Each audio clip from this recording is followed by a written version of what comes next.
Tonight, a lawsuit over President Trump's eligibility to run for president in Colorado is underway in Denver. That suit was filed by voters who claim he is ineligible to be on Colorado ballots because of his actions on January 6th. KRDO 13's Annabelle Childers is here to explain what this ruling could mean for voters here as well as across the country. Annabelle. Yeah, Bart, Heather, the outcome of this case has massive implications, not only in Colorado, but also in other states where similar lawsuits have been filed. And it's not just about printing his name on the ballot. The ruling will determine whether Trump votes cast in the state of Colorado can even be counted.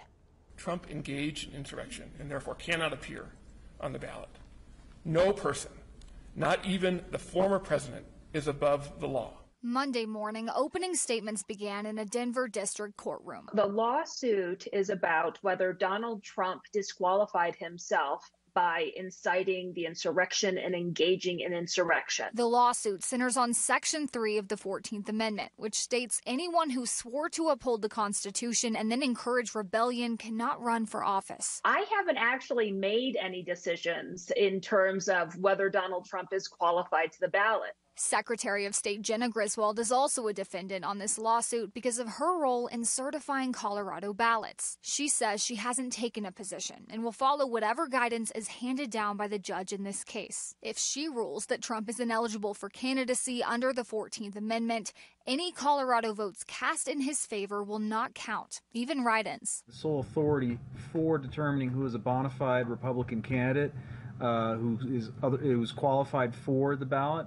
rests with the Republican Party. Colorado GOP Chair Dave Williams doesn't believe Trump incited rebellion, and he doesn't believe this case should be in front of a judge at all. What the petitioners are doing, what the Secretary of State hopes the judge will rule, is undemocratic and un-American. He's particularly concerned about the precedent this will set in other states. I think we should brace ourselves for other radical secretaries of state to do the same thing. Our elections have to be in compliance with state and federal law, including the U.S. Constitution.